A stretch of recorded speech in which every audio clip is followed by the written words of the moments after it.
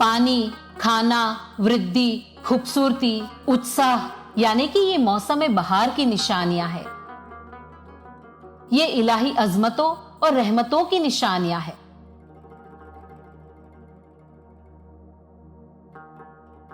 कुरान शरीफ में अल्लाह ताला ने अपनी शक्ति को बयां किया है कि बारिश की बरकत से हर साल कायनात में फिर से जान फूंकते हैं।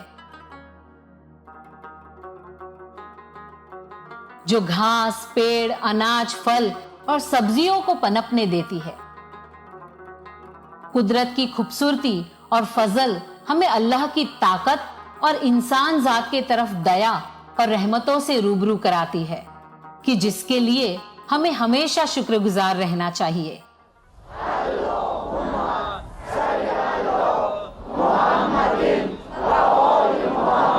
1995 में ताजिकिस्तान की अपनी पहली मुलाकात के दौरान हमारे प्यारे 49वें इमाम मौलाना शाह करीम अल हुसैनी हाजर इमाम सलवातुल्लाह अलैहि ने बदख्शान में कुदरती माहौल की खूबसूरती के बारे में फरमाया।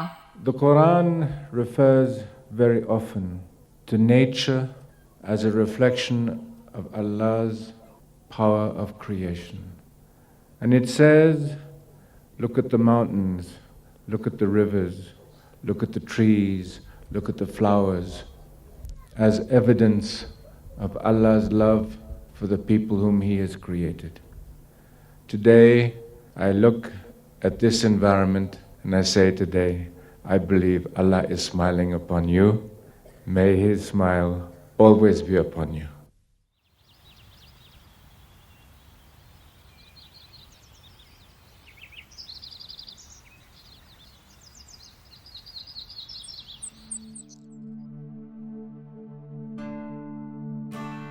अल्लाह ताला की नियामतें अक्सर कुरान शरीफ में इस दुनिया में और इसके बाद की दुनिया के लिए बागीचे के प्रतीक से बयां की जाती है। रेगिस्तान की बंजर और चिलचिलाती गर्मी से अलग ये बाग इलाही रहमत, जिंदगी, रिज़्क, खूबसूरती और आराम का प्रतीक है। नवरोज के बाद मौसम बहार में बाग खिलखिला उठते हैं। कई सालों से इमामत ने दुनिया भर में सार्वजनिक पार्क और बागों का निर्माण या पुनर्स्थापन किया है। ये गार्डन वे जगह है जिनमें हम बौद्धिक और रूहानी सूझ हासिल करने के लिए जिक्र, चिंतन मनन में मसरूफ हो सकते हैं। एक मुस्लिम होने के नाते इनका ताल्लुक हमारी अखलाकी जिम्मेदारियों से भी है, क्योंकि हम अल्लाह के सर्जन के अमानतदार हैं। हम पर एक मुकद्दस फर्ज भी है कि हम उस माहौल को बेहतर बनाएं और उसकी हिफाजत करें जो उसने हमें बख्शा है, और उन लोगों के जीवन की गुणवत्ता में भी सुधार लाए जिनके बीच हम रहते हैं। Gardens are a place where the ephemeral meets the eternal, and where the eternal meets the hand of man. The tradition of Islamic gardens places an emphasis on human stewardship, our responsibility to nature and to protect the natural world. And of course, the garden of ancient tradition, like the garden here today, is a place where, whatever difficult moments may come our way, we can always find in the flow of refreshing water a reminder of divine blessing.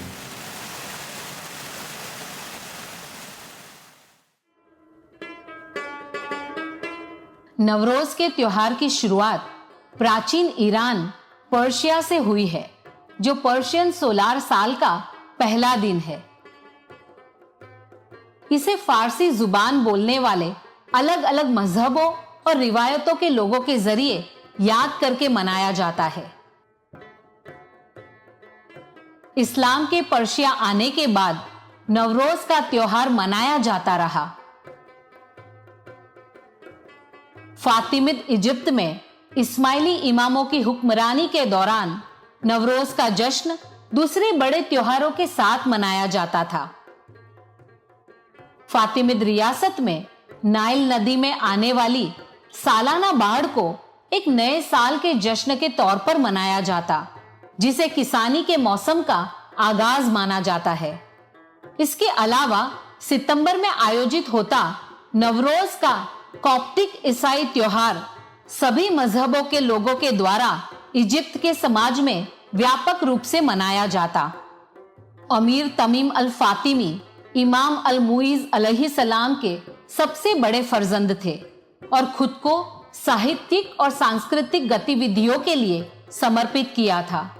शहजादे ने अपने वालिद जमाने के इमाम की तारीफ में नवरोज के त्योहार पर इस शीर्षक से एक कविता रची थी।